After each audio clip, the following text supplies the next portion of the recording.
My mission is simple, to make you money. I'm here to level the playing field for all investors. There's always a bull market somewhere, and I promise to help you find it. Mad Money starts now.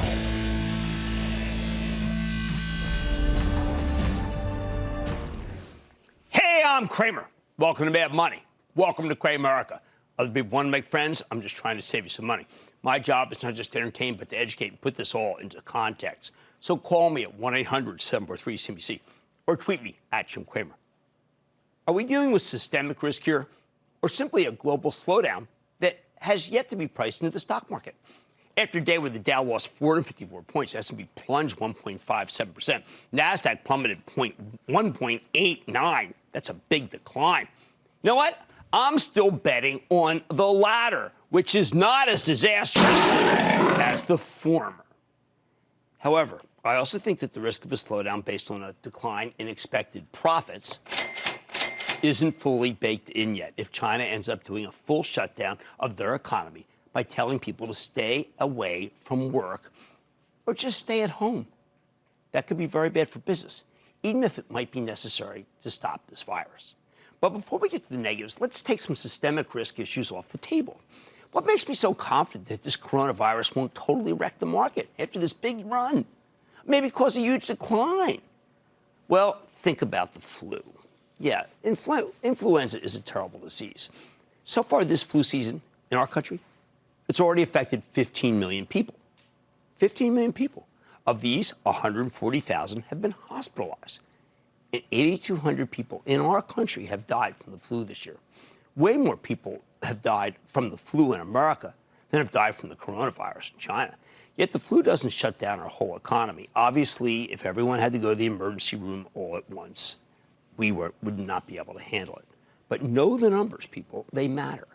Now, we know the Chinese government did its best to cover up the SARS outbreak in 2003. And while that didn't spread as easily as this coronavirus, it was much more lethal. SARS didn't shut down their whole economy, though. The covert pictures of hospital scenes that you may have seen, they're awful. But, you know, our hospitals can be pretty bad, too. I almost wonder if China's being overly cautious with these quarantines. 18 major cities? Can they bring in all the medicine they need that way? Wouldn't it be better just to screen more intensely? Either way, China's shared their genome sequencing of the virus with the rest of the world. I've been following the data through the Lancet. They're doing their best. Put it all together, and I wouldn't be surprised if someone could come cook up with a vaccine. They can do it, or at least some medicine that can slow the spread of this disease. I am hopeful about that. I think the possibility that we'll all wear masks and gloves when we're in public is pretty far-fetched. But even if that happens, we'll get through it. To me, this is nowhere near as frightening as the Ebola scare. Although even in West Africa, at the source of the outbreak, Dr. Mark Bristow, then the CEO of Randgold, came on this show and told us you could still do business in that epicenter as long as you didn't shake hands. That's all it took. With the coronavirus, you get some Purell, you get some Clorox wipes, you keep your arms to your sides, okay? You don't touch your face. Then you will probably be fine. That's right. That's what it requires. Oh, and if you haven't gotten your flu shot yet, please, you should make sure to get one, even if just to be able to help medical authorities know that you have contracted the coronavirus. That's what it would tell you after you had the flu shot. Could this outbreak cause a temporary slowdown? Sure. More on that later. But business won't grind to a halt, which is what happened with the systemic risk issues. Remember, the last time we had real systemic risks in this country was during the financial crisis, when mortgage mania brought down a host of gigantic banks and nearly destroyed the economy. If, say, half the country came down with the flu, far-fetched, right, that would be bad for business. You'd see a lot less consumer spending. But it wouldn't cause huge companies to go bankrupt, and it wouldn't shut down the financial system. In short, this outbreak's not the end of the world, although it could still be pretty bad. So why don't we do some triage here, all right? First, there are stocks that are right in the blast zone, all right? They're way too toxic to own here because you have no idea how they'll do. Now, I'm going to include every single Chinese stock in this category. I might potentially pick in some high-quality one, like maybe Alibaba at much lower levels, because they're an e-commerce play, and epidemics will cause more people to buy stuff online. But you need money to spend to buy things, and it's hard to make money when your city's under quarantine. So let's just take those off. We're not going to buy any of those, all right? No need. Second, Well, there are the derivative stocks that rely on Chinese spending for their growth. Here, I want you to think Starbucks, Apple, Nike, Nvidia, Yum China. These names all deserve some kind of coronavirus haircut because they're on the verge of reporting it. Unless they can reassure us that Chinese spending will continue on the same trajectory, their stocks will get slammed. Now, you know what? I happen to like every one of these stocks, but it doesn't matter at this red-hot minute.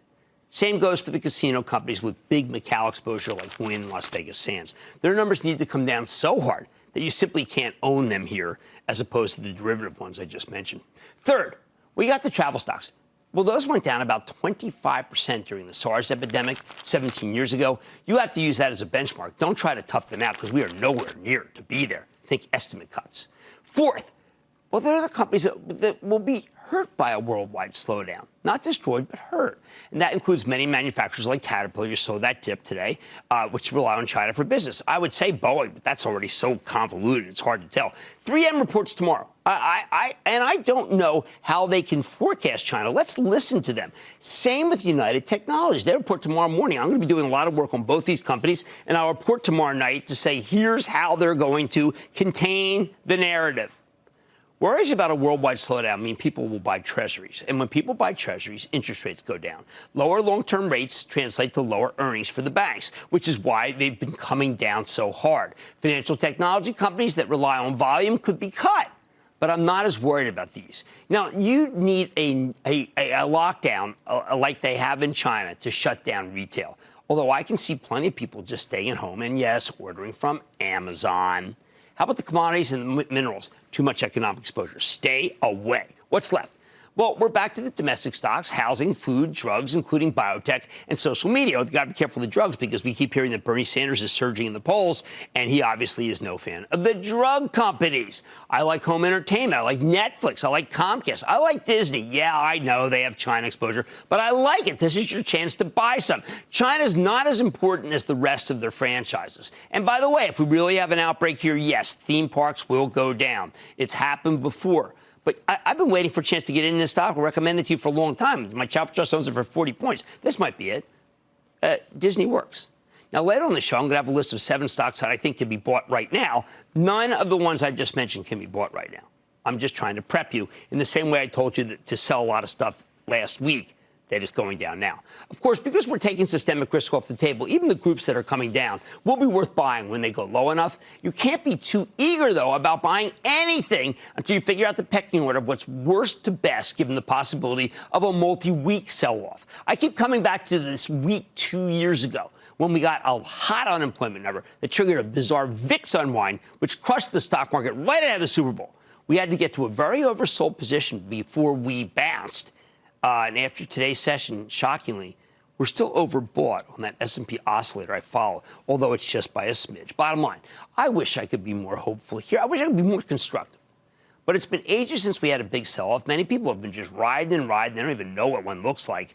Investors seem too eager to want to buy. Everyone I heard today was talking about an opportunity. For ActionAlertsPlus.com Club members, they know we are still looking for things to sell on a bounce. Stefano in New York. Stefano. A big booyah to you, Jimmy Chill. How are you? I am doing well. The chill's good. What's up? I'm talking about, my question is about VIAC, Viacom CBS. I own the stock at $40.70. Well, remember, we don't care where it came from. We care where it's going to. Now, these guys better do a very good job of saying where the earnings should come from, because it is the cheapest stock on earnings estimates in the entire S&P 500. Now, that's one of the reasons why I recommend it to the club. It has not panned out. It has actually been my worst stock. Sometimes you have to own that. I did not expect it to be this bad. Why is it this bad? Because a lot of people feel it's the ultimate cord-cutting negative stock. I think it's better than that. So far, I'm wrong. Let's go to Robert in South Carolina. Robert. Jim, thanks for taking my call. Sure. Enjoy everything you do for us. Thank you. Question. The coronavirus, travel stocks taking a hit. My question is about Royal Caribbean, RCL. Would this be a time to get in as a short-term trade at this point? Too early. And I'll tell you, I'm so glad you mentioned Royal Caribbean. That is such a well-run company. But let's look at it. 12 times earnings, Let's wait till it goes. It's only down 12% for the year. What we've been saying is these stocks did go down 25% during SARS, so you still got some work to do. Maybe we even catch this one with a 3.5-4% yield. So no hurry. That's the key thing, people. Because we haven't been down for so long, everyone's in a hurry to buy. Do a little balancing. Sell a little to buy a little. It's not going to hurt you. We'll get to the point where I'm going to tell you it's too late to sell. We're not there yet. Right? This isn't systemic risk, which would mean I would tell you that any time if you need money in the next 5 years, you should sell. It's not. It's a global slowdown that has yet to be priced in the stock market correctly. Don't be too eager about anything just yet, even for a trade. Oh, man, tonight. The big game is just days away. So I'm kicking off a week-long celebration to Sunday's kickoff by drafting two of the most important players on my roster. Find out which tickers I'm picking to lead your portfolio to victory, even though we know what's going on with the virus. Then, with the market tumbling as coronavirus concerns escalate, what could you buy? Well, I'm going to give you my take. And oil and gas stocks are getting crushed here. But could the sector regain some energy? Hey, you know what? Let's go off the charts to find out. So stay with Cramer. Don't miss a second of Mad Money. Follow @Jim Cramer on Twitter. Have a question? Tweet Cramer. #MadTweets. Send Jim an email to madmoney@cnbc.com or give us a call at 1-800-743-CNBC. Miss something? Head to madmoney.cnbc.com.